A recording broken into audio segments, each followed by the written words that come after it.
Welcome back बच्चों, जल्दी से ऑनलाइन हो जाएं kindly so that we will continue with GDM.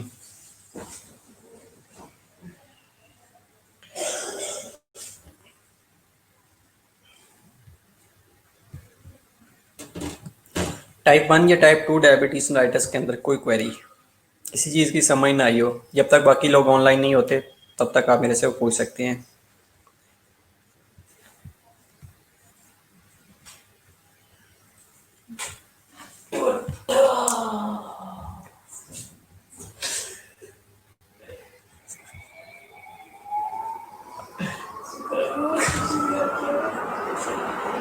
Okay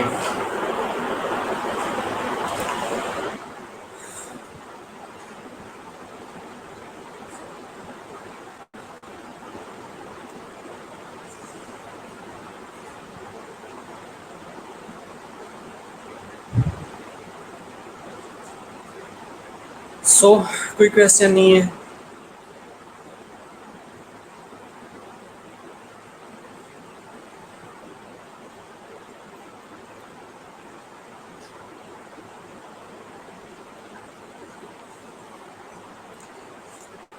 okay, बाकी लोगों को बोल दें बेटा जल्दी से ऑनलाइन हो जाएं काइंडली।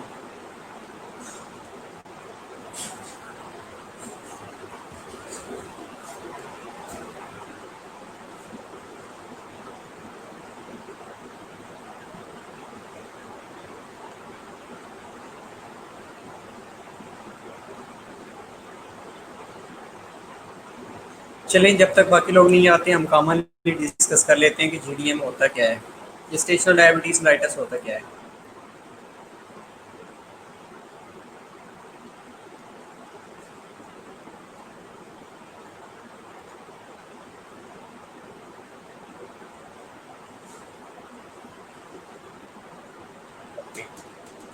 अच्छा, वाइवा में बेटा बिल्कुल नंबर नहीं मिलने, ये याद रखना।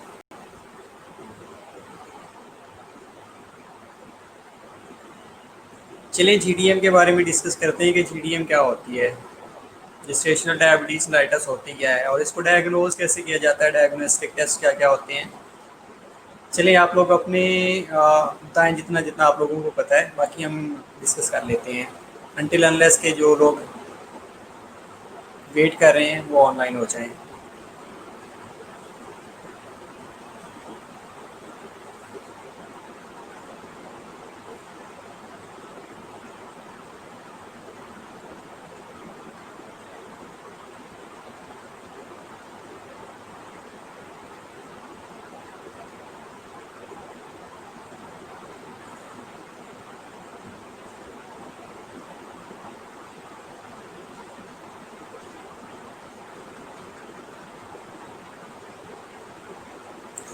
ओके वेल बेटा, आपकी जो बुक है ना फोर्थ, उसके ऊपर उन्होंने एक स्टडी का मेंशन किया हुआ था and study was related to I think hyperglycaemia and adverse pregnancy outcome थी।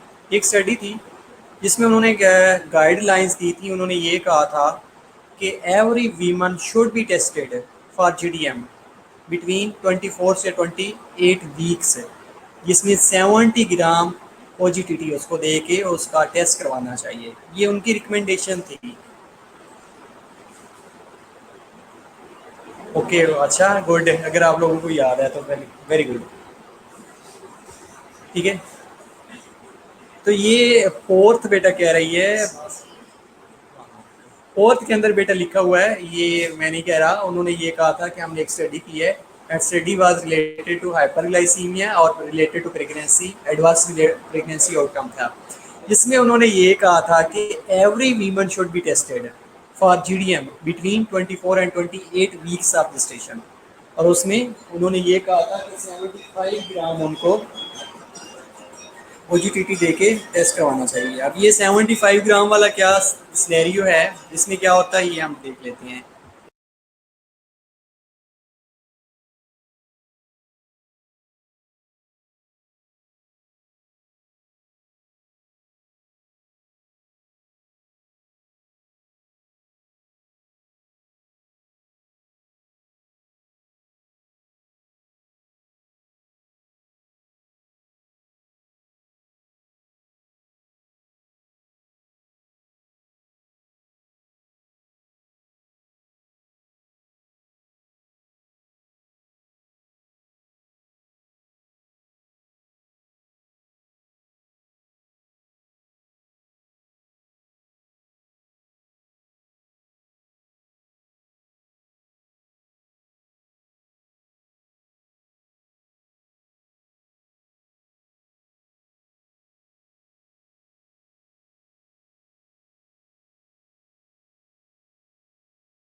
सॉरी बच्चों, सॉरी, वेरी सॉरी। अच्छा, आप क्वेश्चन ये है आप लोगों का, सर जी एक चीज़ क्लियर करनी थी, इंसुलिन ग्लूकोनियोजेनेसिस को इनहिबिट करवाती है? Definitely yes. इंट्रासेलुलर ग्लूकोज कम होती है इसलिए ग्लूकोनियोजेनेसिस होती है। Exactly, you are right. और जब इंसुलिन आती है तो वो ग्लूकोज को सेल के अंदर भेज देती है, तो इसलिए बेटा आप बिल्कुल सही कह रही हैं, ऐसे ही होता है। जब ग्लूकोज सेल के अंदर जाएगी, इंसुलिन होएगी तो सेल के अंदर चली जाएगी तो ग्लूकोनियोजेनेसिस इनहिबिट हो जाएगी, ग्लूकोज के मॉलिक्यूल्स नहीं बनेंगे, क्योंकि इंट्रासेलुलर हाइपोग्लाइसीमिया होता है ना, एक्स्ट्रासेलुलर हाइपरग्लाइसीमिया होता है। ये डायग्राम जो पीछे मैंने आपको दिखाई है उसके ऊपर यही चीज़ें मैंने आपको डिफ्रेंशिएट करके बताने की कोशिश की है।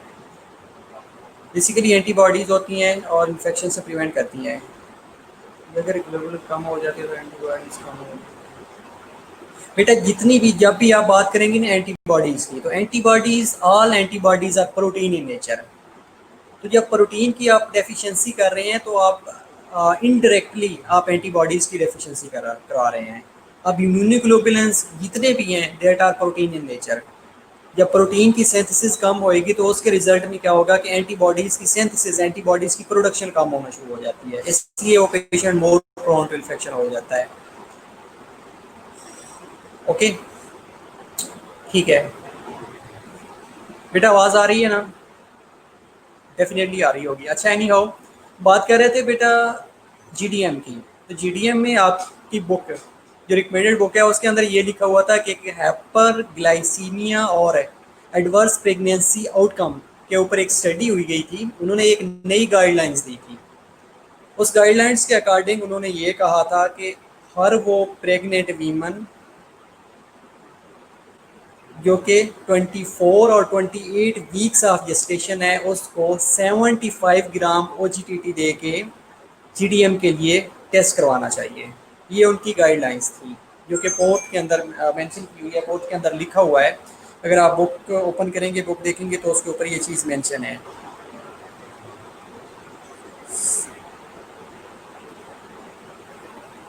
ओके, तो आपको क्या लगता है कि ये जो जीडीएम है, जेस्टेशनल डायबिटीज़ मेलाइटस है, ये आप लोग कुछ बता रहे थे कि प्लेसेंटा से हार्मोन रिलीज होता है, तो वो हार्मोन क्या करवाता है, जाके एंटीबॉडीज़ को ऑक्यूपाई कर लेता है, रिसेप्टर्स को ऑक्यूपाई कर लेता है।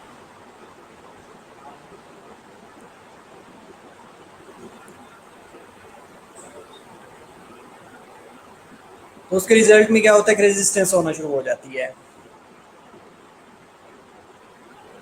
HCG, ओके वेल, ठीक है, ये सारी चीज़ें आज हम डिस्कस कर लेते हैं। और OGTT ग्लूकोज टॉलरेंस जो टेस्ट है, और ग्लूकोज टॉलरेंस टेस्ट, ये भी हम डिस्कस कर लेंगे इसमें क्या क्या होता है। और दूसरी कंडीशन, एक तीसरी कंडीशन जो आप मेरे माइंड में पहले आ रही थी, आप लोगों ने पहले भी क्वेश्चन किया था कि थ्री पोलीज की अगर हम बात करते हैं, POLYS था, तो ये बेटा जो 3 पोलीज होती हैं ना, ये तीनों डायबिटीज़ के अंदर एग्जिस्ट कर रही होती हैं। इवन के जो डायबिटीज़ इंस्पाइडस होती है ना, जिसमें ADH का प्रॉब्लम होता है कि ADH सिक्रीट ही नहीं होता, ADH की प्रोडक्शन नहीं होती, तो उसके अंदर भी ये पॉलीयूरिया, पॉलीडिप्सी और पॉलीफेजिया एग्जिस्ट कर रहा होता है। तो ये आप जब डिफ्रेंशिएशन कर रहे होते हैं तो उसमें डिफ्रेंशिएशन में आप ये मेंशन आई थिंक ना कीजिएगा। तो ये common identify symptoms of diabetes होते हैं, चाहे वो डायबिटीज़ इंस्पाइडस है, चाहे जेस्टेशनल डायबिटीज़ मेलाइटस है, चाहे टाइप 1 या टाइप 2 है। ओके, ठीक है, तो वी कैन सी कि gestational diabetes mellitus is defined as carbohydrate intolerance of variable severity with onset of, और अगर प्रेगनेंसी के दौरान, ड्यूरिंग प्रेगनेंसी, और वो प्रेगनेंसी जिसमें सेकेंड और थर्ड ट्राइमेस्टर है, ये जेस्टेशन पीरियड सेकेंड और थर्ड ट्राइमेस्टर्स हैं, तो उसमें क्या होगा कि जब ग्लूकोज की इंटॉलरेंस होना शुरू हो जाएगी या इंसुलिन की रेजिस्टेंस होना शुरू हो जाएगी, तो उस कंडीशन को हम कहते हैं जेस्टेशनल डायबिटीज मेलाइटस। ब्लू 2, 3 और 4 receptors are occupied by HCG। अब इसमें ये जो जेस्टेशनल डायबिटीज़ होती है, इसमें कॉमनली कौन कौन सी चीज़ें, कौन कौन सी इंडिकेटर्स होते हैं जो आइडेंटिफाई किए जा रहे होते हैं, ये इनके अंदर ये फ्रीक्वेंटली जो क्वेश्चंस होते हैं या फ्रीक्वेंटली प्रॉब्लम्स आइडेंटिफाई किए जा रहे होते हैं, उनके अंदर ये मेनली चीज़ें देखी जा रही होती हैं कि वो women having history of diabetes, एक ऐसी फीमेल जिसमें ऑलरेडी फैमिली हिस्ट्री है डायबिटीज़ की। दूसरी condition, women with a history of stillbirth और स्पोंटेनियस अबॉर्शन, वो पेशेंट्स या वो फीमेल क्योंकि जिसकी हिस्ट्री स्टिल बर्थ या स्पॉन्टेनियस अबॉर्शन की है, या वो women who had a newborn with foetal anomaly in the previous pregnancies. इसके अलावा women who had a previous large और heavy for date infant, women who are obese and women who are of advanced maternal age, instead of that women who had a 5 or more pregnancies। तो ये GDM के लिए indicators होते हैं। अगर इनमें से कोई भी फीमेल जो कि चाहे फैमिली हिस्ट्री उसकी डायबिटीज़ की है, उसकी स्पॉन्टेनियस या स्टिल बर्थ है, स्पॉन्टेनियस अबॉर्शन है या स्टिल बर्थ है, या कोई प्रीवियस प्रेगनेंसी में फीटल अनॉमलीज हैं, वो मोर प्रोन टू GDM होती हैं, more prone to gestational diabetes mellitus की होती हैं। अब इसके अंदर जो प्रेगनेंसी होती है उसके अंदर मेटाबॉलिक चेंजेस क्या आती हैं। बेटा ये 4 स्लाइड्स हैं that are very very important. अगर आपको ये 4 स्लाइड्स की समझ आ गई तो आपको GDM की समझ आ जाएगी। Get it? तो काइंडली कैलोरिक रिक्वायरमेंट पहली जो चीज़ है कि अगर हम BMR की बात करें, बेसिक मेटाबॉलिक रेट की बात करें, तो caloric requirement for the pregnant women is 300 kilo calories higher than non pregnant women's basal needs. अगर हम एक प्रेग्नेंट और नॉन प्रेग्नेंट का कंपैरिजन करते हैं तो उसमें जो प्रेग्नेंट वीमन होएगी उसको मोर देन 300 किलो कैलोरीज ज़्यादा रिक्वायर्ड होएगी to maintain our basic metabolic rate. Placental hormone affects glucose and lipid metabolism to ensure that the fetus has ample supply of nutrients। अब इसमें क्या होता है कि अगर ग्लूकोज ट्रैक ट्रांसपोर्ट हो रही होती है, इवन के प्लेसेंटा भी ग्लूकोज के मॉलिक्यूल्स प्रोड्यूस करना शुरू कर देता है, और इन सर्टेन कंडीशंस कि जो प्लेसेंटा होता है वहाँ से जो नॉर्मली इंसुलिन रिक्वायर्ड होती है वो भी नहीं होती, ग्लूकोज की ट्रैक ट्रैपिंग होना शुरू हो जाती है। लेकिन कंडीशन कहाँ पे होती है कि ग्लूकोज और लिपिड की मेटाबॉलिज्म इफेक्ट होना शुरू हो जाती है, जिसके रिजल्ट में जो फीटस है उसको नॉर्मली जो रिक्वायर्ड न्यूट्रिएंट्स होते हैं वो नहीं मिल रहे होते। और इसमें क्या होता है कि जो डिवेलपिंग यूट्रस है या डिवेलपिंग फीटस है उसको एम्पल अमाउंट में, सफिशिएंट अमाउंट में न्यूट्रिएंट्स रिक्वायर्ड होते हैं। दूसरी कंडीशन, दूसरी चेंजेस क्या आती हैं कि complex alteration in maternal glucose metabolism, और उसमें क्या होता है कि दूसरी कंडीशन क्या होती है कि जो ग्लूकोज की मेटाबॉलिज्म मिटरनल मेटाबॉलिज्म हो रही होती है वो अल्टर्ड होना शुरू हो जाती है। Insulin production and metabolism homeostasis नहीं होती, जो नॉर्मली इंसुलिन की प्रोडक्शन हो रही थी उसके अंदर प्रॉब्लम आना शुरू हो जाता है, और उसके रिजल्ट में क्या होता है कि जो मेटाबॉलिक होम्योस्टेसिस हो रही होती है वो मेंटेन नहीं हो रही होती। और glucose the primary fuel used by the foetus is transported across the placenta through the process of diffusion. अब ये जो ग्लूकोज की ट्रांसपोर्टेशन हो रही होती है ये डिफियन के थ्रू हो रही होती है, although glucose crosses placenta insulin does not. अब ये बात याद रखिएगा कि जो इंसुलिन है ना ये प्लेसेंटा क्रॉस नहीं कर सकती, लेकिन ग्लूकोज प्लेसेंटा क्रॉस करता है। अगर इंसुलिन नहीं होएगी तो अल्टीमेटली क्या हो गया कि ग्लूकोज प्लेसेंटा को क्रॉस नहीं करेगी। इसलिए जो बेबी होते हैं जो कि डायबिटिक मदर्स के होते हैं तो उनमें फ़ौरन से पहले क्या करवाया जाता है कि ग्लूकोज का लेवल चेक करवाया जाता है, इसलिए उनके अंदर हाइपोग्लाइसीमिया की कंडीशन एग्जिस्ट कर रही होती है। अब कॉमन क्वेश्चन ये होता है कि वो पेशेंट्स जो कि GDM वाले होते हैं, वो फीमेल जो GDM वाली होती हैं आफ्टर डिलीवरी बेबी की शुगर चेक की जा रही होती है, और ये आप सिंपल ये कह सकते हैं कि वो फीमेल जो कि GDM की नहीं होती, जेस्टेशनल डायबिटीज़ की पेशेंट्स नहीं होती, लेकिन उसके अलावा भी जैसे ही डिलीवरी होती है तो वो फ़ौरन से पहले बेबी के ग्लूकोज का लेवल मॉनिटर किया जा रहा होता है। उसकी वजह क्या है कि इंसुलिन अगर है भी सही तो ग्लूकोज ने प्लेसेंटा क्रॉस करके जाना होता है, इंसुलिन तो जाती नहीं है। अगर जो इंसुलिन जो सपोज अगर जो ग्लूकोज जा रही है हो सकता है कि वो रिक्वायर्ड अमाउंट में बेबी के लिए नहीं है, बेबी को जितनी रिक्वायर्ड अमाउंट में ये सफिशिएंट अमाउंट में ग्लूकोज चाहिए थी वो कम है, तो इसलिए फ़ौरन से पहले जैसे डिलीवरी होती है तो ग्लूकोज का लेवल, बेबी के ग्लूकोज का लेवल मॉनिटर किया जा रहा होता है, इसलिए बेबी हो सकता है हैपोमेना चला जाए। एक्जैक्टली यू आर राइट बेटा।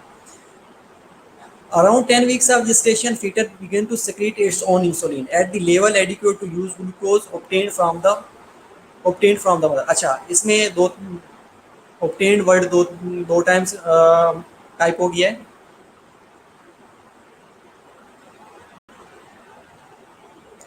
बेटा अगर ग्लूकोज, वेरी गुड क्वेश्चन, ठीक है, अगर इंसुलिन प्लेसेंटा क्रॉस नहीं करेगी तो ग्लूकोज कैसे यूटिलाइज करेगा? ग्लूकोज बेटा प्लेसेंटा जो है ये क्रॉस कर जाता है, इसके ऊपर रिसेप्टर्स होते हैं इंसुलिन के। अब रिसेप्टर्स प्लेसेंटा के ऊपर ऑक्यूपाई हो जाती हैं। एचसीजी हार्मोन है that is secreted from the placenta, वो प्लेसेंटा वाले जो रिसेप्टर बाइंडिंग साइट्स होती हैं दैट आर ऑक्यूपाइड।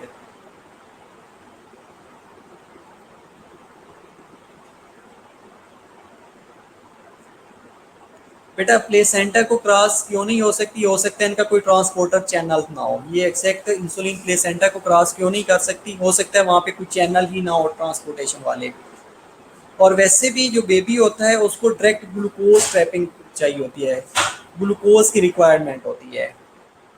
और इसलिए जब फीटल लाइफ में बेबी होता है तब उसके लीवर से भी ग्लूकोज प्रोड्यूस हो रही होती है। एचसीजी बेटा ह्यूमन क्रोनिक गोनाडोट्रोफिन हार्मोन। बेटा इसलिए ओबीज हो जाते हैं। अच्छा ये क्वेश्चन ओबीज इसके अंदर मेंशन किया हुआ है, एक रैशनल के साथ कैसे बेबीज ओबीज क्यों होते हैं। अच्छा सफिशिएंट बेटा, एक मिनट, एक क्वेश्चन और आंसर कर लूँ मैं। इंसुलिन प्लेसेंटा क्रॉस नहीं करेगी तो ग्लूकोज कैसे यूटिलाइज करेगा? बेटा ग्लूकोज कौन यूटिलाइज कर रहा है? प्लेसेंटा यूटिलाइज कर रहा है और प्लेसेंटा वाला ब्लड बेबी की तरफ जा रहा होता है। Got it? अब अगर प्लेसेंटा के अंदर ही ग्लूकोज नहीं जाएगी तो बेबी कैसे यूटिलाइज करेगा? एक कंडीशन। दूसरी कंडीशन ये है कि ग्लूकोज प्लेसेंटा को क्रॉस क्यों नहीं कर सकती? बेटा हो सकता है कि जो रिसेप्टर्स हैं ग्लूकोज के प्लेसेंटा के ऊपर, या जो इंसुलिन के रिसेप्टर्स हैं जिससे इंसुलिन ने ट्रैप होना होता है, वो रिसेप्टर ही ना हो। ठीक है, तो around 10 weeks of gestation foetus begin to secrete its own insulin. अब ये जो 10 वीक्स के ऊपर इंसुलिन सेक्रीट हो रही होती है, ये प्लेसेंटा इवन के सेक्रीट कर रहा होता है, ये इंसुलिन जाके जो बेबी को रिक्वायर्ड अमाउंट है, जो बेबी को ग्लूकोज की ट्रैपिंग करवानी है, ये करवा रहा होता है। अगेन बेटा बता रहा हूँ कि ये जो प्लेसेंटा इंसुलिन सेक्रीट करा रहा होता है। अब आप लोग कहेंगे कि अगर इंसुलिन नहीं जा रही ना, क्वेश्चन ये था कि अगर इंसुलिन नहीं जा रही मदर से तो जो बेबी को ग्लूकोज जा रही है वो सेल के अंदर कैसे जा रही है? बेटा वो ग्लूकोज सेल के अंदर जो इंसुलिन प्लेसेंटा से सेक्रीट हो रही होती है वो बेबी के ग्लूकोज का लेवल मेंटेन कर रही होती है। लेकिन सर्टेन कंडीशन में जब ग्लूकोज का लेवल कम हो जाता है, सपोज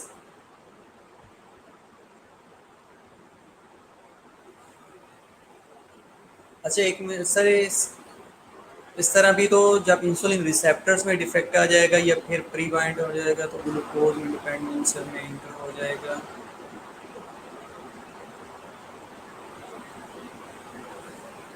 बेटा आपकी क्वेश्चन की समझ नहीं आएगी, आपने पूछना क्या है?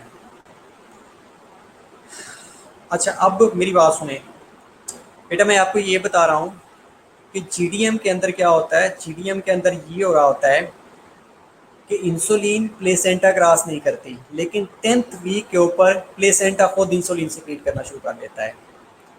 अब जो इंसुलिन प्लेसेंटा के अंदर अगर नहीं अच्छा अगर इंसुलिन जो है प्लेसेंटा के ऊपर अटैच होती है और ग्लूकोज के मालिक्यूल को ट्रैप करवा देती है डिफ्यूजन के प्रोसेस के थ्रू। अगर सपोज किसी वजह से प्लेसेंटा के ऊपर जो इंसुलिन के रिसेप्टर्स हैं वो ऑक्यूपाइड हो गए हैं, जब वो ऑक्यूपाइड होते हैं उनको ऑक्यूपाई कौन करता है? प्लेसेंटा से जो हार्मोन सेक्रीट हो रहा होता है, जो एचसीजी हार्मोन है वो सेक्रीट होता है प्लेसेंटा से, तो वो इंसुलिन की रिसेप्टर बाइंडिंग साइट्स को ऑक्यूपाई कर लेता है। जब ऑक्यूपाई करेगा तो उसके रिजल्ट में जीडीएम हो जाता है। बेटा कन्फ्यूजन क्या है? कन्फ्यूजन बताएं मुझे। ओके ये बेटा रैशनल के साथ चीज़ें मेंशन आगे की हुई हैं, नथिंग टू वरी। एक दफ़ा इसको देख लेते हैं, उसके बाद आप लोगों को जो चीज़ नहीं समझ आएगी मैं उसका आंसर कर लूँगा। फर्स्ट ट्राइमेस्टर के अंदर क्या होता है कि एस्ट्रोजन और प्रोजेस्टेरॉन का लेवल ब्लड के अंदर हाई होना शुरू हो जाता है और hormone stimulate the beta cell to secrete insulin. अब ये जो हार्मोन्स हैं ये क्या करते हैं? ट्रिगर करते हैं कि इंसुलिन ज़्यादा से ज़्यादा सेक्रीट हो, which promotes increase peripheral use of glucose and increase glycogen store and decrease hepatic glucose production. अब ये जो बात है ये बड़ी काम की बात लिखी हुई है कि एस्ट्रोजन और प्रोजेस्टेरॉन फर्स्ट ट्राइमेस्टर के अंदर ज़्यादा रिलीज होते हैं ताकि प्रेगनेंसी को मेंटेन किया जा सके। अब जैसे ये एस्ट्रोजन और प्रोजेस्टेरॉन जितने ज़्यादा सेक्रेट होंगे तो ये क्या करते हैं, ये बीटा सेल को ट्रिगर करते हैं और बीटा सेल क्या करता है, इंसुलिन को ज़्यादा से ज़्यादा सेक्रेट करता है। अब जितनी ज़्यादा इंसुलिन सेक्रेट होएगी तो उसके रिजल्ट में जो ग्लूकोज थी वो ग्लाइकोजन की फॉर्म में स्टोर होना शुरू हो जाती है और जो हेपेटिक ग्लूकोज की प्रोडक्शन है वो डिक्रीज हो जाती है। जो growth hormone hepatic production glucose की करवा रहा होता है इंसुलिन लाइक ग्रोथ फैक्टर्स के थ्रू, तो वो प्रोडक्शन कम होना शुरू हो जाती है। ये ग्लूकोनियोजेनेसिस या ग्लूकोजेनेसिस जो हो रही होती है वो प्रोसेस इनिबिट हो जाता है फर्स्ट ट्राइमेस्टर के अंदर। अब सेकंड और थर्ड के अंदर क्या होता है कि उसके रिजल्ट में इंसुलिन ऑलरेडी ज़्यादा सेक्रेट हो चुकी होती है, ग्लूकोज ज़्यादा स्टोर हो चुकी होती है, लेकिन अब सेकंड और थर्ड ट्राइमेस्टर के अंदर इंसुलिन की रेजिस्टेंस होना शुरू हो जाती है। अब ये इंसुलिन रेजिस्टेंस क्या होती है कि वो हार्मोन जो प्लेसेंटा से सेक्रेट होते हैं दैट आर डायबिटोजेनिक। अब ये वर्ड एक यूज हुआ है डायबिटोजेनिक, इसका क्या मतलब होता है?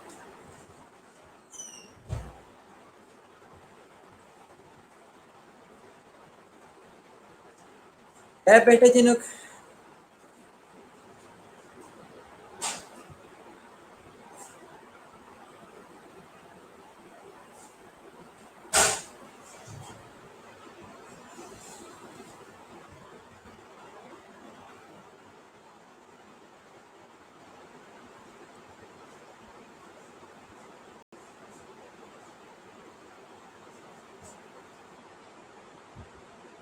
अब ये जो बेटा lactogen human placental lactogen HPL इसे कहा जाता है, ये सेक्रेट होना शुरू हो जाता है।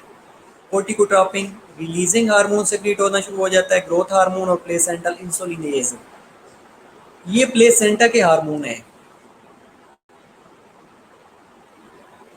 प्रोड्यूसिंग। बेटा इनका जो इफेक्ट होता है वो डायबिटिक लाइक होता है, डायबिटोजेनिक का। अब ये हार्मोन प्लेसेंटा से सिक्रीट हो रहे होते हैं like human placental lactogen, corticotropin releasing hormone, growth hormone. जैसे ही रेजिस्टेंस होती है ना इंसुलिन की, रेजिस्टेंस होने के रिजल्ट में ये हार्मोन रिलीज होना शुरू हो जाती है और ये क्या करते हैं, ये ग्लूकोज का लेवल बढ़ा देते हैं। जैसे ग्लूकोज का लेवल बढ़ेगा तो उस कंडीशन में भी HDM हो जाती है। ये transient maternal hypoglycemia occurs after meals because of increased insulin resistance। बेटा डायबिटोजेनिक का मतलब होता है कि having same effect like a diabetes. ये ग्लूकोज का लेवल इन्होंने ज़्यादा से ज़्यादा करना होता है। मेनली जो इंसुलिन है ये कॉर्टिसोल्स है, ये in response to insulin dependent जितनी भी प्रॉब्लम्स होते हैं उनमें ये act as a diabetogenic effect.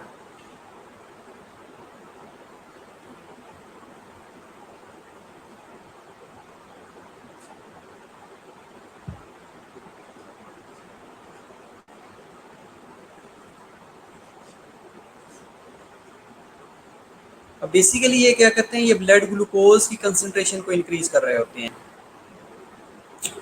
Okay अब ये क्या करते हैं कि transient maternal hyperglycaemia occurs after meal because of increase insulin resistance. अब जितनी ज़्यादा इंसुलिन रेजिस्टेंस होएगी तो उसके रिजल्ट में ट्रांसिएंट मैटरनल हाइपरग्लाइसीमिया होना शुरू हो जाएगा। और दूसरी कंडीशन हमने कहा था कि ओवर्ट डायबिटीज़ होती है। ओके बेटा अगेन बता देता हूँ, ये सारी चीज़ें सिर्फ 2 स्लाइड्स और देख लें, उसके बाद ये मैं सारी चीज़ें रिपीट कर दूंगा, आप लोगों को समझ आ जाएगी। Patients with symptoms of DM and random plasma glucose concentration of 200 mg per dl or more is considered over diabetic। Overt diabetic patients diabetic होते हैं लेकिन उनको पता नहीं चल रहा होता। According to American diabetic association diagnosis is positive if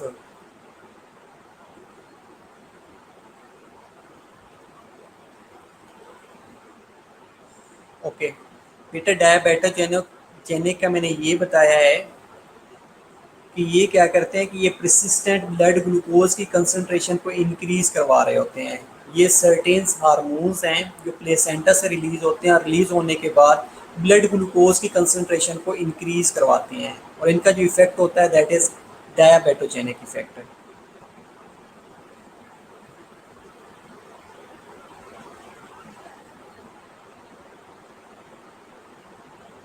अब दूसरी ओवर डायबिटीज़ की अगर हम बात करें तो ओवर डायबिटीज़ के अंदर वो पेशेंट्स जो कि DM के साथ होते हैं, लेकिन अगर हम उनकी प्लाज्मा ग्लूकोज कंसंट्रेशन लें तो वो मोर देन 200 mg है पर DL होती है।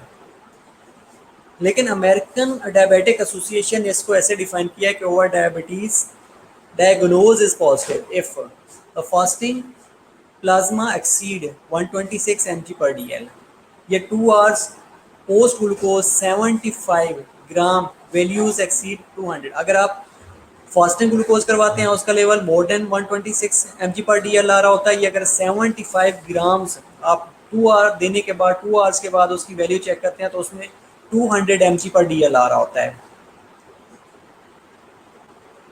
ग्लूकोज का लेवल बेटा प्लाज्मा के अंदर प्लाज्मा ग्लूकोज कंसंट्रेशन होती है, उस कंडीशन में ये ओवर डायबिटीज होती है, ओवर डायबिटीज होती है। अच्छा, अब अगेन इसको बेटा डिस्कस कर लेते हैं कि ये GDM होती क्या है।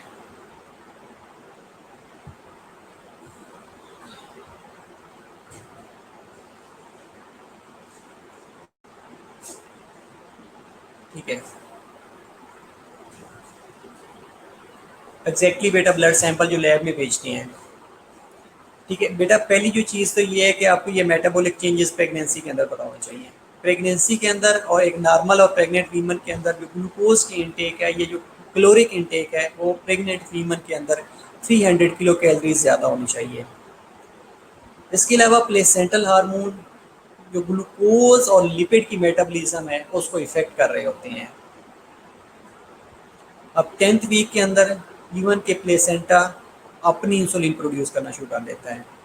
लेकिन मेटाबॉलिक अबनॉर्मलिटीज़ आती क्या हैं या मेटाबॉलिक चेंजेस क्या आती हैं प्रेगनेंसी के अंदर, लाइक कम्प्लेक्स अल्ट्रेशन इन maternal glucose metabolism, insulin production और मेटाबॉलिक होमियोस्टेसिस। ये 3 प्रोसेस के अंदर प्रॉब्लम, या तो ग्लूकोज की मेटाबॉलिज्म नहीं होएगी, दूसरी कंडीशन में इंसुलिन रेजिस्टेंस होना शुरू हो जाएगी, और तीसरी कंडीशन में मेटाबॉलिक होमियोस्टेसिस नहीं होएगी। उसके रिजल्ट में क्या होता है कि जो ग्लूकोज होता है that are used as a fuel by the foetus, और ये प्लेसेंटा से थ्रू डिफियन के प्रोसेस से ट्रांसपोर्ट हो रहा होता है। प्लेसेंटा से क्या होता है कि डायरेक्टली जो इंसुलिन है वो तो पास आउट नहीं होती, लेकिन रिसेप्टर के ऊपर बाइंड करवा के ग्लूकोज की transportation through the process of defiant करवा देती है। लेकिन 10th वीक के ऊपर जो फीटस है वो इटसेल्फ इंसुलिन सिक्रीट करना शुरू कर देती है ताकि जो ग्लूकोज का लेवल है उसको मेंटेन किया जा सके। अब फर्स्ट ट्राइमेस्टर के अंदर क्या होता है कि एस्ट्रोजन और प्रोजेस्टेरॉन का लेवल ज़्यादा होता है ताकि प्रेगनेंसी को मेंटेन किया जा सके, और साथ में ये क्या करते हैं कि ये बीटा सेल को स्टिमुलेट कर देते हैं। बीटा सेल स्टिमुलेशन होने के रिजल्ट में इंसुलिन की प्रोडक्शन ज़्यादा होती है, और इंसुलिन क्या करता है कि जितनी भी ग्लूकोज आ रही होती है आप इनटेक में ले रहे होते हैं और सारी ग्लूकोज को ग्लाइकोजन की फॉर्म में स्टोर करवा देता है। और दूसरा जो ग्लूकोज लीवर से प्रोड्यूस हो रही होती है उसको डिक्रीज करवा देता है। लीवर की प्रोडक्शन, लीवर से जो ग्लूकोज की प्रोडक्शन होती है या हेपेटिक ग्लूकोज प्रोडक्शन होती है उसको डिक्रीज करवा देता है। और सेकेंड और थर्ड ट्राइमेस्टर के अंदर क्या होता है कि इंसुलिन की रेजिस्टेंस होना शुरू हो जाती है। अब ये इंसुलिन की रेजिस्टेंस कैसे होती है कि ये हार्मोन्स जो कि प्लेसेंटा से सिक्रीट हो रहे होते हैं, जो कि HPL है, ह्यूमन प्लेसेंटल लैक्टोजन है, ह्यूमन क्रोनिक गोनाडोट्रोफिन हार्मोन है, कोर्टिकोट्रोफिन रिलीजिंग हार्मोन है, ग्रोथ हार्मोन है। अब ये प्लेसेंटा वाले जो हार्मोन्स हैं that act as a diabetogenic, इनका जो इफेक्ट होता है ये क्या करते हैं कि ब्लड या प्लाज्मा ग्लूकोज कंसंट्रेशन को इंक्रीज करवा रहे होते हैं। अब कॉर्टिकोट्रोपिन रिलीजिंग हार्मोन क्या करेगा, एट द एंड कार्टिसोल को रिलीज करवाता है। अब कार्टिसोल क्या करता है, ये ग्लूकोन्यूजेनेसिस करवा रहा होता है, ग्लूकोज के मॉलिक्यूल्स को प्रोड्यूस करवाना शुरू कर देता है, इसलिए ग्लूकोज का लेवल बढ़ना शुरू कर देता है। ग्रोथ हार्मोन क्या करवाता है, growth hormone insulin like growth factor release करता है लीवर से, और वो भी ग्लूकोज के मॉलिक्यूल्स बनाना शुरू कर देता है। और प्लेसेंटल इंसुलिनेज एंजाइम होता है जो प्लेसेंटा से रिलीज हो रहा होता है, और इसमें यह होता है कि जैसे इंसुलिन की रेजिस्टेंस हो जाती है तो ये ग्लूकोज के लेवल को नॉर्मलाइज नहीं कर सकता, तो ग्लूकोज का लेवल बढ़ना शुरू हो जाता है। तो ये 3 कंडीशन ऐसी हैं, 3 से 4 कंडीशन ऐसी हैं जिसमें ट्रांसिएंट मैटरनल हाइपरग्लाइसीमिया होना शुरू हो जाता है, occurs after meal because of increase insulin resistance. अब इंसुलिन रेजिस्टेंस होने की वजह से ये जो मैटरनल हाइपरग्लाइसीमिया ये एग्जिस्ट कर रहा होता है।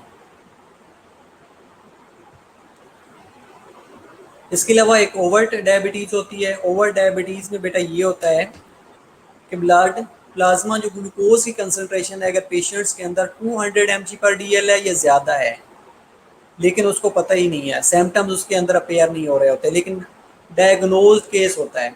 इसके अलावा AMADA ने, अमेरिकन डायबिटिक एसोसिएशन ने इसको ऐसे डिफाइन किया है कि diagnose of over diabetes will be positive if fasting blood glucose level exceed 120 mg/dl। और अगर दूसरी कंडीशन ये है कि अगर 75 ग्राम उसको ग्लूकोज दिया गया और 2 आवर्स के बाद उसका टेस्ट किया गया जिसमें उसका ग्लूकोज का लेवल मोर देन 200 mg/dl आया है, तो इस कंडीशन में भी ओवर डायबिटीज होती है। अब ये मिटरनल रिस्क फैक्टर्स क्या हो सकते हैं, मिटरनल कॉम्प्लिकेशन क्या हो सकती हैं, ये वन बाय वन हम देख लेते हैं। वर्सनिंग रेटिनोपैथी हो जाती है, वर्सनिंग प्रोटीनूरिया होता है, प्रोटीन का यूरिन में आना शुरू हो जाता है, GFR डिक्लाइन होना शुरू हो जाती है, depends on the pre conception creatinine और प्रोटीनूरिया के ऊपर डिपेंड कर रहा होता है। हाइपरटेंशन या कार्डियोवैस्कुलर डिजीजेस होना शुरू हो सकती हैं और इन्फेक्शन होना शुरू हो जाता है इम्यूनोग्लोबुलिन डेफिशिएंसी की वजह से। इसके अलावा effect on diabetes in pregnancy, during pregnancy अगर डायग्नोज हो गई है तो अबार्शन होने के चांसेस होते हैं, प्री टर्म लेबर 20% होने के चांसेस होते हैं, इन्फेक्शन होने के चांसेस होते हैं, प्री क्लम्शिया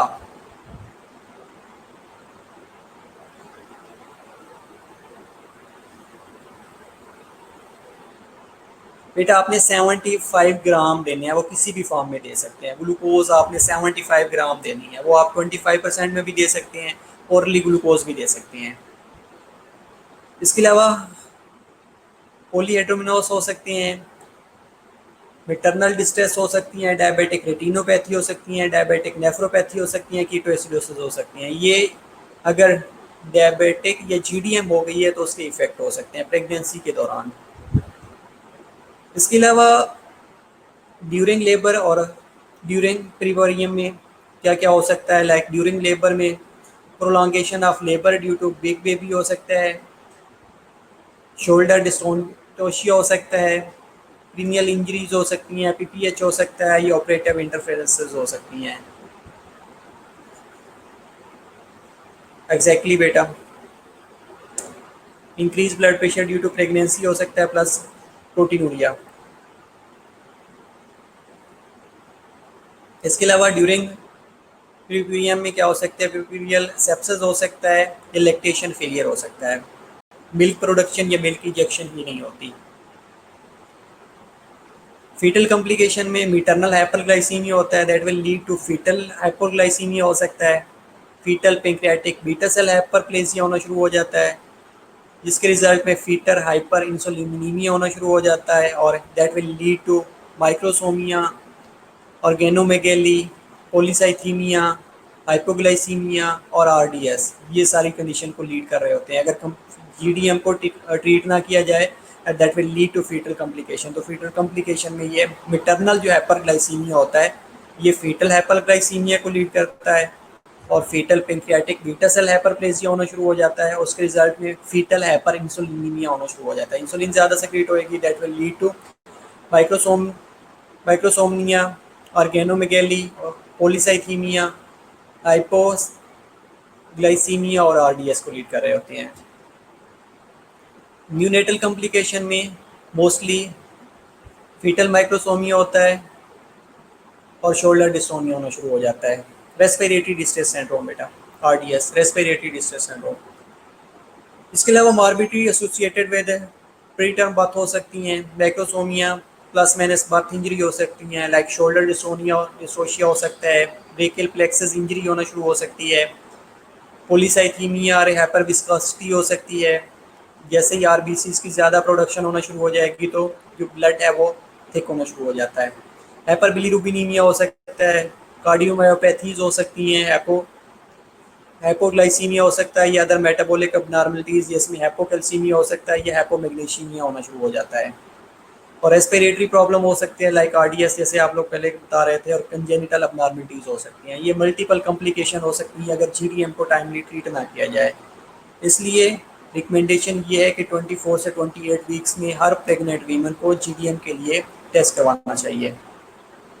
साइन और सिम्टम्स क्या क्या हो सकते हैं, अगर हम सिम्टम्स की बात करें तो वेट लॉस होना शुरू हो जाता है during weight loss during early weight gain या एक्सेसिव वेट गेन होना शुरू हो जाता है ड्यूरिंग प्रेगनेंसी, सेकंड और थर्ड ट्राइमेस्टर ऑफ प्रेगनेंसी में। पोलीयूरिया होता है, फ्रीक्वेंट यूरिनेशन होती है, पोलीडेप्सी होता है, इंक्रीज थ्रस्ट और पोलीफेजिया इंक्रीज हंगर होना शुरू हो जाता है क्योंकि मेटाबॉलिक रेट मेंटेन ही नहीं हो रहा होता, उसके लिए उसको एक्सेसिव यूरिनेशन, एक्सेसिव थ्रस्ट और एक्सेसिव हंगर फील हो रही होती है। वीकनेस फील होना शुरू हो जाती है और टिंगलिंग या नबनेस इन दी हैंड और ये फील होना शुरू हो जाती है। अगर हम साइंस की बात करते हैं तो साइंस में weight loss during early weight gain होना शुरू हो जाएगा या excessive weight gain during pregnancy, second और थर्ड ट्राइमेस्टर में होता है। पॉलीहेड्रोमिनस होना शुरू हो जाता है, जो हेड या बॉडी सर्कमफेरेंस है वो इंक्रीज होना शुरू हो जाता है, मोस्टली जो हेड सर्कमफेरेंस है वो इंक्रीज हो जाता है। Fundal height more than period of gestation होना शुरू हो जाती है, साइंस ऑफ डिहाइड्रेशन होती है, वीएन इम्पेयरमेंट होना शुरू हो जाती है और कोस्मोल ब्रीदिंग होना शुरू हो जाती है, कोस्मोल नेबल्ड ब्रीदिंग होना शुरू हो जाती है। इसके डायग्नोसिस कैसे करवा सकते हैं जीडीएम के लिए? डायग्नोस्टिक टेस्ट क्या क्या हो सकते हैं? हिस्ट्री में कोई जेनेटिक सस्पेक्ट्स हो सकते हैं, जिस तरह हमने पहली 2-3 स्लाइड में पेशेंट से पूछना है कि कोई फैमिली हिस्ट्री नहीं है, कोई ऑलरेडी प्रेगनेंसी अबॉर्शन तो नहीं हुआ, इस तरह की कंडीशंस हैं, सर्टेन कंडीशंस हैं जो आप लोगों ने पूछनी है। या कोई अपस्टेट कोई गायनेकोलॉजिकल प्रॉब्लम्स तो नहीं है, माइक्रोसोमिक बेबी तो नहीं है, अनएक्सप्लेन्ड स्लिप बर्थ तो नहीं है, पीपीएच तो नहीं है, ट्रोमेटिक कोई डिलीवरी तो नहीं हुई हुई, रिकरेंट स्पॉन्टेनियस अबॉर्शन तो नहीं है,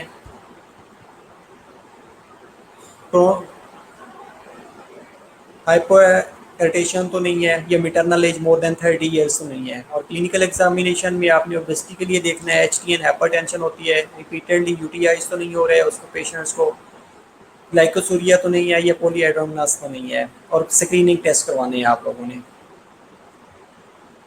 इसमें जेस्टेशनल डायबिटीज़ जो डायग्नोस्टिक टेस्ट होते हैं उसमें यूनिवर्सल स्क्रीनिंग रिकमेंडेड होती है, जो कि 24 से 28 वीक ऑफ जेस्टेशन पे की जा रही होती है, जो कि कोर्ट मेंशन कर रही है कि 24 से 28 वीक्स ऑफ जेस्टेशन पे उसको डायग्नोज करवाना चाहिए। ओके बेटा, आपके क्वेश्चन में एक आंसर कर देता हूँ, डोंट वरी। इसके अलावा स्क्रीनिंग अर्ली ये रिस्क फैक्टर्स फॉर जीडीएम, अगर कोई रिस्क फैक्टर्स पहले हैं तो अर्ली स्क्रीनिंग करवा लेनी चाहिए। जिसमें positive family history of DM होती है तो अर्ली स्क्रीनिंग के लिए जाना चाहिए। प्रीवियस बर्थ ऑफ या ओवरवेट बेबी है तो अल्टीमेटली जाना चाहिए, या प्रीवियस स्टिल बर्थ है विद पेंक्रियाटिक आइलेट्स हाइपरप्लेसिया है, या कोई ऑटोटॉप्सी का प्रॉब्लम है जो कि ऑटोप्सी रिवील करवा रहे होते हैं, तो उन कंडीशन में स्क्रीनिंग करवा लेनी चाहिए पेशेंट्स को, ताकि अर्ली जीडीएम को रूल आउट किया जा सके। इसके अलावा अनएक्सप्लेन्ड प्रीनेटल अगर कोई लॉसेस हैं, प्रेजेंस ऑफ पॉलीहाइड्रोमिनस हैं, या रिकरेंट वजाइनल कैंडिडियासिस हैं in the pregnancy, present pregnancy, या परसिस्टेंट ग्लाइकोसूरिया है, एज मोर देन 30 ईयर्स है, या ओबेसिटी है, तो ये सर्टेन कंडीशंस हैं जो पेशेंट्स को इन्फेक्शन की तरफ भी लीड कर रही होती हैं और जीडीएम के लिए प्रोन कर रही होती हैं, तो इन कंडीशंस को अर्ली रूल आउट करवा लेना चाहिए। ये जो डायग्नोस्टिक क्राइटेरिया है, इसमें दो तरह से आप डायग्नोज करवा सकते हैं। दो अप्रोचेज़ हैं, दो अप्रोचेज़ में एक 50 ग्राम ग्लूकोज चैलेंज टेस्ट है और एक 75 ग्राम ओरल ग्लूकोज टॉलरेंस टेस्ट है। इसके अलावा इसका अल्टरनेटिव 1.70 ग्राम ओरल ग्लूकोज टेस्ट से भी आप उसको डायग्नोज करवा के रूल आउट कर सकते हैं।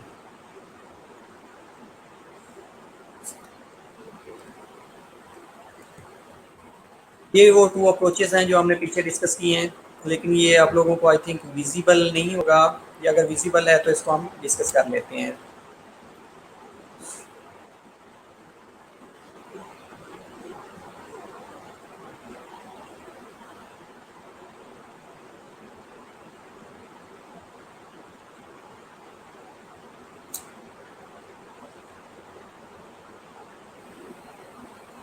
ये बेटा वो पीछे अप्रोचेज़ हैं जो प्रेफर्ड और अल्टरनेटिव अप्रोच है, लेकिन ये जेस्टेशनल डायबिटीज़ को कैसे लीड करते हैं ये हम देख लेते हैं।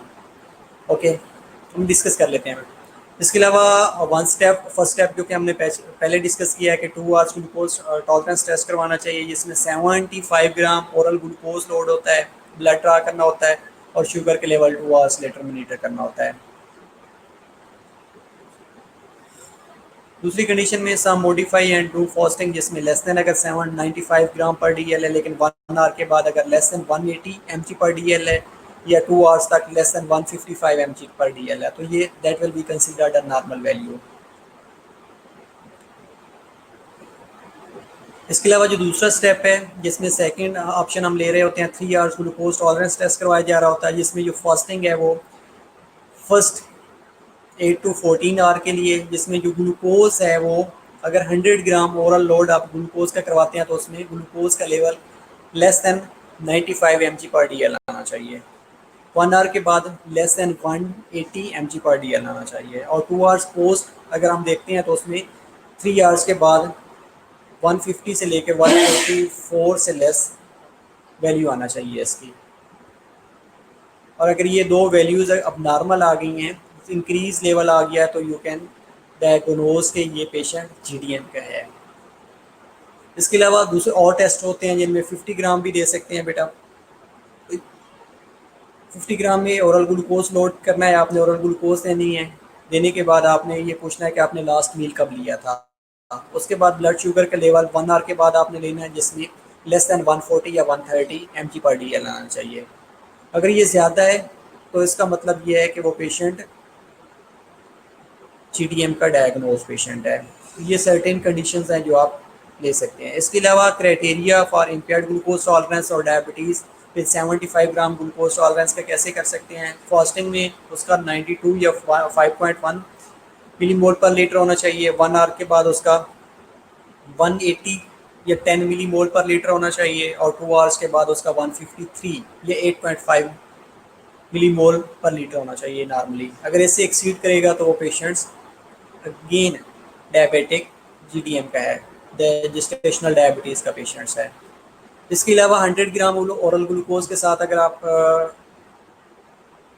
चेक करना चाहते हैं तो उसमें भी फास्टिंग है, जिसमें non diagnose case of GDM है या प्री कंडीशन एग्जिस्ट कर रही होती है। अगर प्री कंडीशन है तो उसमें 95 आएगा, अगर नॉन डायग्नोज है तो उसमें 105 तक ये एक्सीड कर सकता है। इसी तरह 1 आवर के बाद, 2 आवर के बाद, 3 आवर्स के बाद।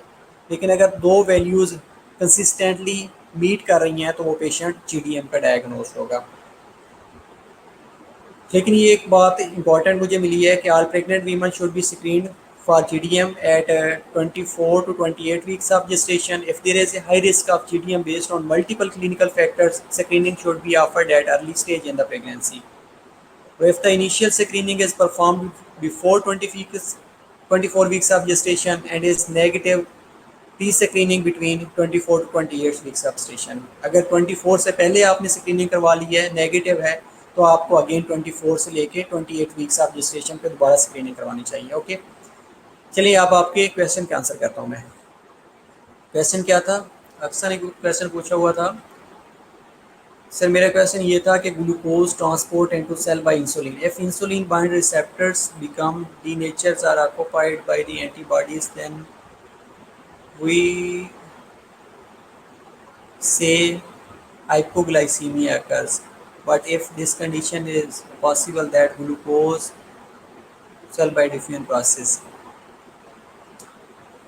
बेटा प्लेसेंटल इंसुलिन और नॉर्मल जो इंसुलिन है उनके रिसेप्टर्स अब एक प्लेसेंटा के ऊपर पड़े हैं। प्लेसेंटा के ऊपर बेटा डिफ्यूजन के प्रोसेस के थ्रू इंसुलिन प्लेसेंटल ब्लड के अंदर जा रही है, अर्टीरियल और वेनस अर्टीरियल ब्लड के अंदर जा रही होती है। अगर वो प्लेसेंटल वाले जो रिसेप्टर्स हैं वो ऑक्युपाइड हो चुके हैं, ऑक्युपाइड होने के रिजल्ट में ग्लूकोज जैसे ही प्लेसेंटा के करीब आएगी वो प्लेसेंटा के इनसाइड मूव नहीं करेगी। नॉर्मली सेल के अंदर क्या होता है कि वो ग्लूकोज के मालिक्यूल जैसे ही सेल मेम्ब्रेन के साथ आके अटैच होते हैं, उसके ऊपर रिसेप्टर्स पड़े होते हैं, ग्लूकोज ट्रांसपोर्टर्स पड़े होते हैं, चैनल्स होते हैं, तो इंसुलिन आके रिसेप्टर के साथ बाइंड करती है, चैनल्स ओपन होते हैं, चैनल्स ओपन होने के रिजल्ट में ग्लूकोज सेल के अंदर चली जाती है।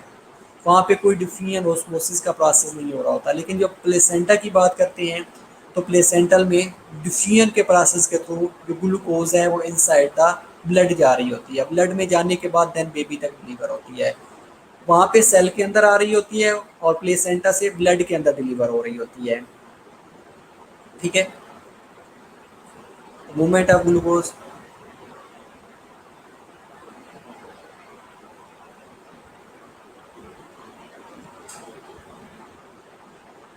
ओके बेटा, रोल कॉल डेफिनेटली लेनी है। जितने लोग हैं उनको बता दें कि रोल कॉल हो रही है, अपनी प्रेजेंस शो कर दें। अच्छा, दूसरा क्वेश्चन बेटा, अटॉप्सी क्या है? अटॉप्सी बेटा ये होती है कि कोई भी टिश्यू लेके ना उसकी साइटोलॉजी की जा रही होती है। कोई डाइसेक्शन का प्रोसेस हो रहा होता है, तो उसमें क्या करते हैं कि थोड़ा सा टिश्यू लेके उसकी अटॉप्सी करवा ले, उसकी साइटोलॉजी करवा ली जाती है। तो हो सकता है कि प्लेसेंटल अटॉप्सी भी करवाई जा सकती है कि प्लेसेंटा के ऊपर कोई ऐसा प्रॉब्लम ना हो। साइटोलॉजी में देखा जा सकता है कि रेजिस्टेंस तो इंसुलिन की नहीं हुई हुई, या कोई और कंडीशन तो एग्जिस्ट नहीं कर रही।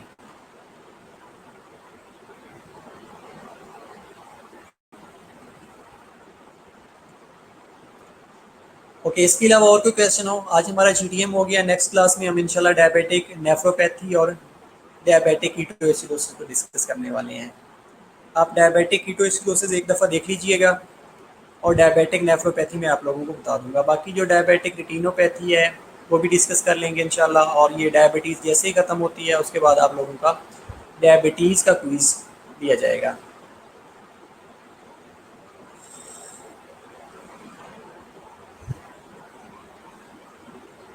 ओके, इसके अलावा और कोई क्वेरी हो बेटा?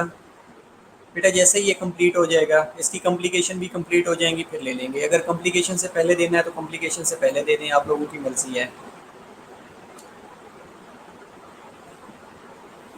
ओके, इसके अलावा बेटा और कोई क्वेरी हो तो आप पूछ सकते हैं।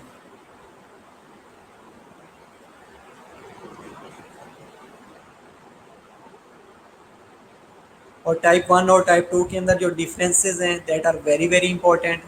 इसके अलावा इटियोलॉजिकल क्लासिफिकेशन जो है टाइप 1 और टाइप 2 की, जिस्टेशनल डायबिटीज़ मेल्टस की, वो बेटा इंपॉर्टेंट है।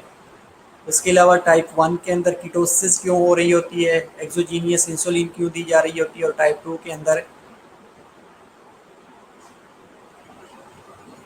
के अंदर इंसुलिन क्यों नहीं दी जा रही होती। बेटा ये इस तरह की जो क्वेश्चंस होते हैं ना, ये डेफिनेटली इंपॉर्टेंट होंगे related to viva point of view.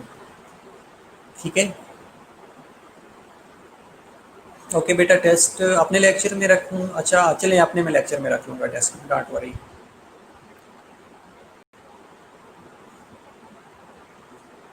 और डायबिटीज़ को आप डिफ़ाइन जैसे ही करेंगे, आप लोगों के माइंड में फ़ौरन से चीज़ें आ जाना चाहिए कि एंडोक्राइन डिसऑर्डर कैसे है, मेटाबॉलिक डिसऑर्डर कैसे है। ठीक है, इसकी डिफ्रेंशिएशन अगेन आपको बता रहा हूँ, वेरी वेरी इंपॉर्टेंट है। और जो डायग्नोस्टिक क्राइटेरिया हैं जिसमें HbA1c का लेवल है, ये एमसीक्यूज में भी क्वेश्चन आ जाता है कि नॉर्मल HbA1c का लेवल क्या है। इसके अलावा what are the different diagnostic criteria to rule out diabetes mellitus, तो कौन कौन से डायग्नोस्टिक टेस्ट्स हैं जिसके थ्रू हम डायबिटीज़ को रूल आउट कर सकते हैं। HbA1c का क्या रोल है, ये भी आप लोगों से पूछा जाएगा। ठीक है, कोई भी क्वेश्चन हो इसके रिलेटेड तो आप मेरे से ज़रूर पूछिएगा।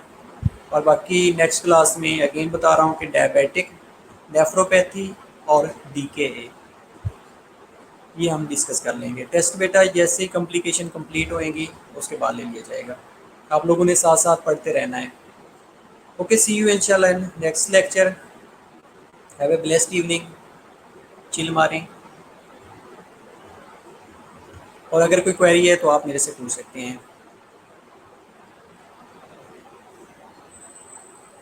थैंक यू वेरी मच बेटा।